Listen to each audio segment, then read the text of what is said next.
everybody. This is Son Random Neko, waking up from my nap to greet the world for the day. And by greet, I mean potentially start an internet war by doubling down on the hot take that the live-action One Piece is not as great of an adaptation as everyone believes it is. Because I grew up in the 2000s when people in the West were still willing to experiment and go all out with adaptations, creating amazing and visually stylized films like Scott Pilgrim vs. the World, Kick-Ass, and the subject of this video's review, Speed Racer.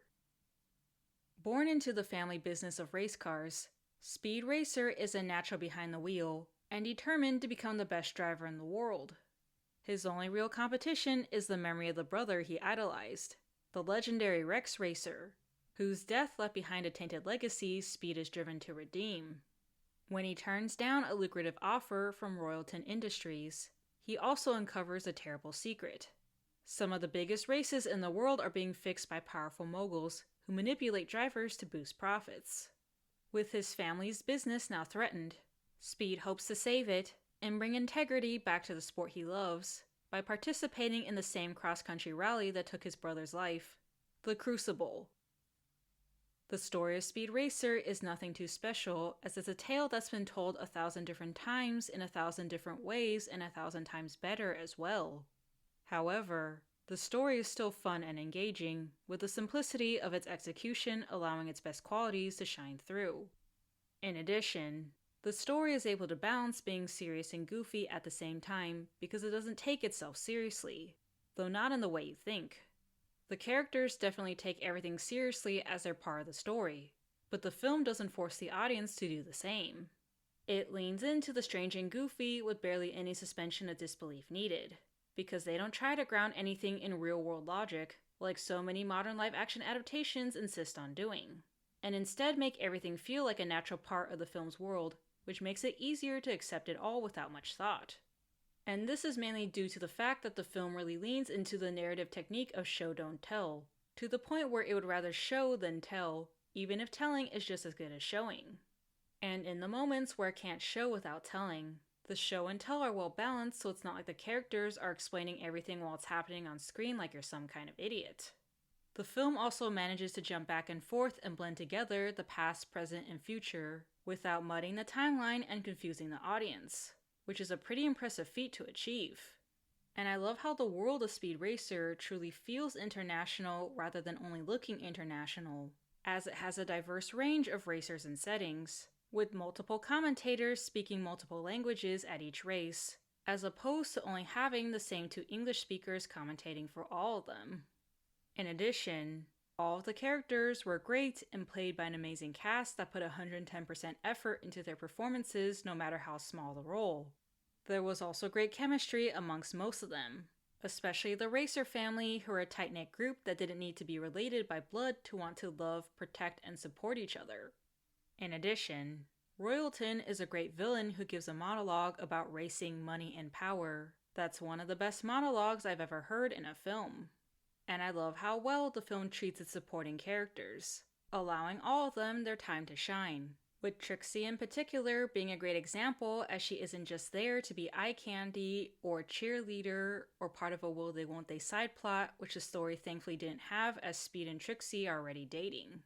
She actually gets to do other things besides be a supporting girlfriend, like fight bad guys and race cars. And I also like how the other racers all add something meaningful to Speed's journey, no matter how small. Like the parallels between Speed and Rex, where past regrets led to lessons on not making the same mistakes, and the contrast between Speed, who races for the love of the sport, and the other racers who all have ulterior motives, good or bad, and will compromise their morals if it means achieving their goals. In regards to production, it was the best part of the film. It had style, so much style, and color, a whole paint store and a half of it. Everything about the production, from the sets, to the CGI, to the costumes, and more, was stylistic and so out there, but still managed to work and not feel like a colorful car crash. The West needs to take notes, because I don't know what's going on right now, but it's like everyone's allergic to bright colors and good lighting, always wanting to make everything dark and gritty, or natural and neutral, or insisting on grounding anime logic in the real world instead of finding a way to translate it into live action without still trying to make it look as realistic as possible. Because the reason why Speed Racer is able to work without being a visual disaster is because it doesn't shy away from the strange and goes all in instead, embracing everything that makes anime anime while putting their own spin on it, which works so well that the film is pretty much an anime with live action characters and settings. And the action scenes are the best example of how amazing the production can be, with fights that look like they came straight out of a comic book, and races that were jaw-droppingly amazing, and basically Mario Kart races if the karts could do kung fu and use items that aim to maim the competition. The unique editing techniques, amazing cinematography, and emotion-boosting soundtrack also enhance the spectacle of the races and could get you fired up enough to jump out of your seat and yell, "Go Speed, go!" And the final race was truly something to behold. An Oscar-worthy cinematic climax with production and storytelling that perfectly showcased the culmination of Speed's journey. Of course, just because the overall production was top tier doesn't mean everything else about the film was as well. Some of the CGI didn't age well, as you could really tell it was CGI and not in a good way. And the panning and 360 camera rotation transitions felt overused and a bit tiring to see, because it felt like it was the only editing technique they were constantly using besides traditional cuts and jumps. There were also a few things in the story that definitely could have been cut out to shorten the runtime and help streamline the film. Like the entire sequence with Sprito and Chim Chim at Royalton Industries was completely unnecessary. While it was meant to showcase the spear hook as the film's Chekhov's gun, that could have also been done during the tour where after seeing the transponder, the racer family sees something else about to be tested, but the window blacks out before they can. Because Sprito and Chim Chim seeing the spear hook doesn't go anywhere until the last race, and even then it's more of a spur-of-the-moment accusation because Sprito doesn't even mention that he saw it being used at Royalton Industries. In fact, all of the cutaways to Sprito and Chim Chim in the first act only serve to distract from the plot and interrupt serious moments like a Marvel film joke that's unnecessary at best and disruptive at worst.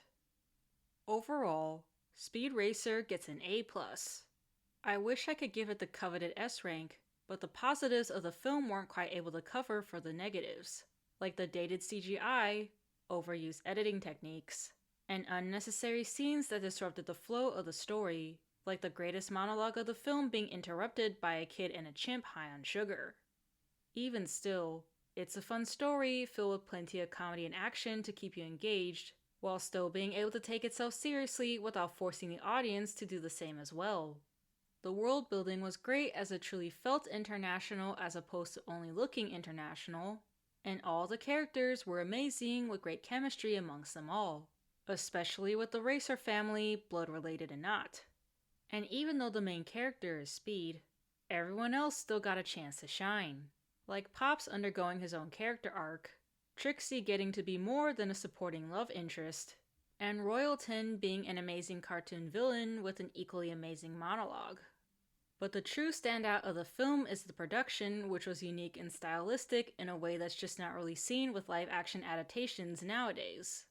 It was bright, it was colorful, and it went all in on the strangeness of anime, not even bothering to try and make it conform to the standards of the real world, or ground it in a reality that wasn't the world of the film. It was pretty much a live-action Redline, or Mario Kart with more violence and explosions.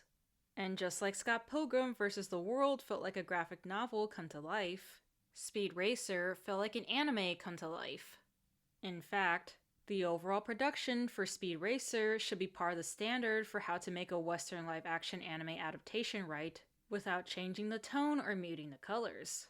A much-needed lesson on how to lean into the strangeness instead of shying away from it, because making it live-action is no excuse to remove what makes the anime it's adapting work, because if Speed Racer is any indication, being bold and unafraid to take risks is just what you need to truly create something that's a spectacle to behold. I hope you guys enjoyed this video. Reminder that this is just my opinion, so you can take it with as many grains of salt as you want. I don't mind either way, and would love to know your thoughts in the comment section down below. Please feel free to like, subscribe, and comment which film you'd like me to give my 2 cents about next. This is Son Random Neko, going off to play a few rounds of Mario Kart now. Don't forget to keep calm and just meow.